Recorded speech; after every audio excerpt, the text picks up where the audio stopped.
Something like the sound of nasty wet slaps I'd heard recently. It was another sleepless night that brought a new batch of horrors. At about midnight, I heard the sniffling from the hallway again, which was longer than usual. And then, it didn't go away as usual, but instead, the sniffling got a little closer.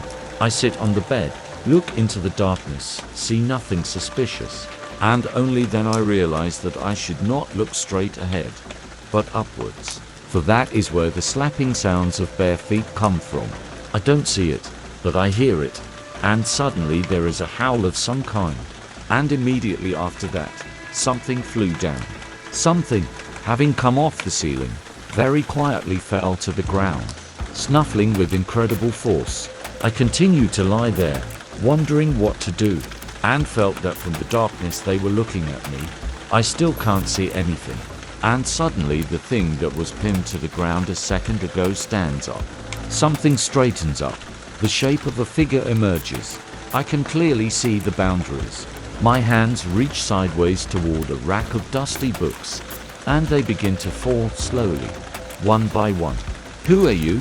I suddenly ask, realizing that everything, the end has come for me, and almost immediately, from the darkness comes a very quick answer, repeating my question, "Who are you?" The voice was strange, somehow fast and ominous. It was trying to imitate me. "What do you want?" I asked, and in response, I got the same thing, only scarier. "What do you want?" I didn't ask any more questions. I sat there and hoped that it was all just my imagination, hoped for white fever. Though I knew it wasn't it, I didn't drink that much, and I had stopped a long time ago. So it was definitely not it. The books were already downstairs, and I could hear it walking on them, moving quietly toward the hallway, toward the pantry, and when it passed the window, I could see it. It was a tall something of black color, slightly hunched, with a very drawn forward, cone-shaped face, on the sides of which, in different directions, constantly twisted. Large double eyes. The eye itself was kind of ordinary, but it was twin, as if the other had somehow grown out of one. This something was like a very skewed man. It seemed to me that one of its legs was noticeably smaller than the other. It was covered in far from skin.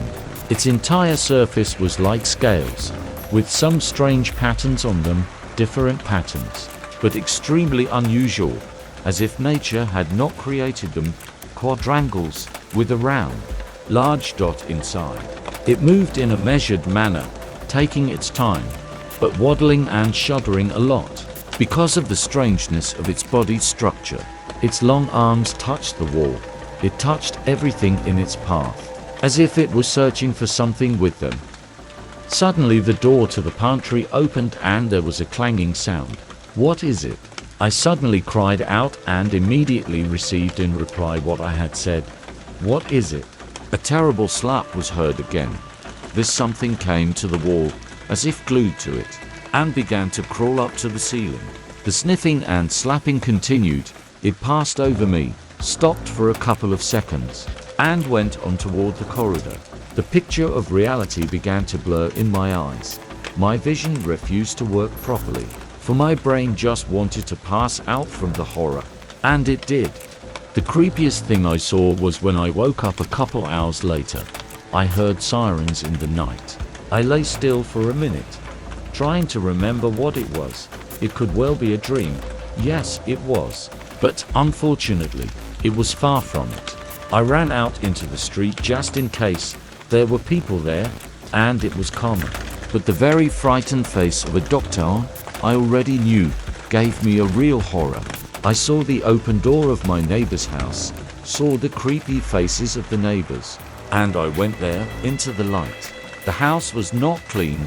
Broken things were lying everywhere.